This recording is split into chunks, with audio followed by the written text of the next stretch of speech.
বাংলাদেশের সংখ্যাগরিষ্ঠ কৃষক জনগোষ্ঠীকে সংগঠিত করার লক্ষ্যে সারা দেশে ৩ মাসব্যাপী ইউনিয়ন পর্যায়ে কৃষক সমাবেশ অনুষ্ঠানের সিদ্ধান্ত হয় কৃষক দলের।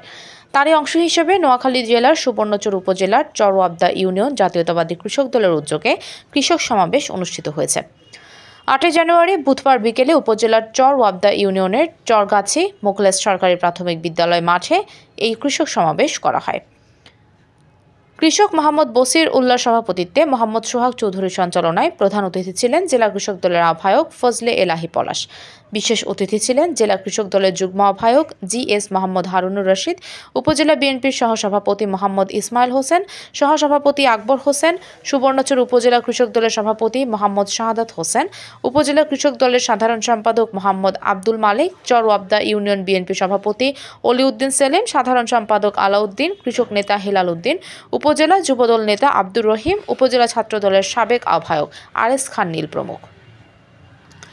এ সময় বক্তারা কৃষকদের মনোন্নয়ন ও তাদের বিভিন্ন সহযোগিতা করবেন বলে জানান। এছাড়াও তারা বিগত সরকারের দুর্নীতির বিষয়ে বিভিন্ন বক্তব্য দেন। ক্ষতির সম্মুখীন হয়েছে, এই শিল্প উন্নয়নে বিকাশে মাইল ফলক হিসেবে কাজ করে। এখানে আরো অনেকগুলা পয়েন্ট এখানে রেখে গেলাম। আজকে এই কৃষক সমাবেশে দূর দূরান্ত থেকে যারা আসছেন এবং চরওয়াবদা ইউনিয়ন বিএনপি অঙ্গ সহযোগী সংগঠনের নেতৃবৃন্দ এবং আমাদের কৃষক দলের নেতৃবৃন্দ, আজকে যারা আমি আমার সুবর্ণচর উপজেলা কৃষক দলের পক্ষ থেকে আন্তরিক মোবারকবাদ, অভিনন্দন এবং ধন্যবাদ জানিয়ে আমি আমার সংক্ষিপ্ত বক্তব্য শেষ করছি। আসসালামু আলাইকুম। এবং জেলা উপজেলা ইউনিয়নের এবং আজকে আমরা পেয়েছি, আমরা আজকে ওনাদের কথা শুনবো।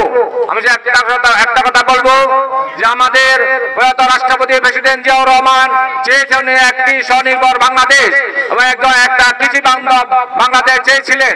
কিন্তু আজকে যদি আজ কৃষির উপর যদি আমাদের জোর দেওয়া হয়তো, আজকে আমরা কৃষি নির্ভর হইতো, বাংলাদেশ খাদ্য সম্পন্ন দেশ হইতো। কথা বলবো, আমার গত প্লাবনে যে বন্যা হয়ে 24 সালে যে বন্যা হয়েছে, এই বন্যায় অত্যন্ত ক্ষতিগ্রস্ত হয়েছে ওয়াবদার আমারুল্লাহ ইউনিয়ন। আমার নেতারা যদি আমাদের উপজেলার নেতারা আছেন, বিনা শ্বাসে থাকবে না। আমার সকল শ্বাসের জন্য আপনারা কর্মকর্তাদের কাছে লেখালেখি করবেন, বলাবলি করবেন। ইনশাআল্লাহ আপনাদের মাধ্যমে আমাদের এগুলোর সমস্যার সমাধান হবে। আর বেশি কিছু বলবো না। আমার কৃষক ভাইদের সকল কিন্তু আমি বলবো বক্তাদেরকে ওই 16 বছরের ইতিহাসটা টানি যদি 5 তারিখের কথা বলেন তাহলে আমি খুশি হব। আমি বলবো এই 16 বছর এই লড়াইয়ের পরে 5 তারিখে এই বিপ্লব ঘটনা করছে। আমি বলবো এই ইউনিয়নের নেতৃবৃন্দ যারা উপস্থিত আছেন, জেলা এই সবাই স্মরণ করছি দীর্ঘ আমার জেলা কৃষক দলের সম্মানিত সভাপতি পলাশ ভাই এবং উপস্থিত আছেন হারুন সাহেব এবং উপস্থিত আছেন আমার অভিনন্দন ও শুভেচ্ছা।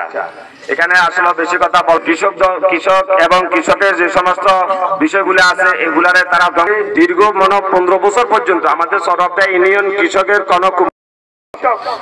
আমাদের সাবেক প্রয়াত প্রেসিডেন্ট জিয়াউর রহমানের স্বপ্নের আদর্শের কল্পনা যে ওনার কতটা সুপ্রসারী, সবার কাছে অনুরোধ করব নোয়াখালী থেকে আমাদের প্রতিনিধি আহসান হাবিব এর পাঠানো তথ্য ভিডিও চিত্রে PIB 71 টিভি।